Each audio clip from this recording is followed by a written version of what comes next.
Aziz hamyurtlar, Toshkent avtovokzali Sobir Rahimovda davlat reysiy avtobuslar yuradigan avtovokzalda turibmiz.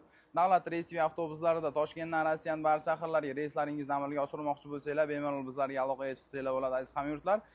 O'zbek avtobuslarimiz mana peron qismida bemalol avtobuslarimizni ko'rishingiz mumkin.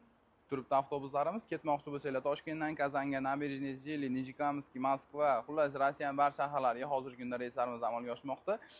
Haftada 4 marta dushanba, seshanba, payshanba, juma kunlari reyslaringizni amalga oshirsanglar bo'ladi. Mana ichkarida ajdana zallarimizni ham ko'rsatib o'tamiz aziz hamyurtlar.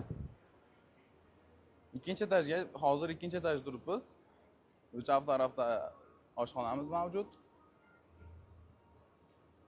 Bu tarafda mana ko'rib turganlaridek ajdana zallarimiz pastda bemalol o'z anaqalaringizni damilarda olib, biletlar sotib olgandan keyin reyslar kutib o'tirsanglar bo'ladi. Har kuni dushanba, seshanba, payshanba, juma kunlari obeddan keyin 5 ta reyslarimiz amalga oshadi. Telefon qilinglar, bog'laninglar, sog' bo'linglar.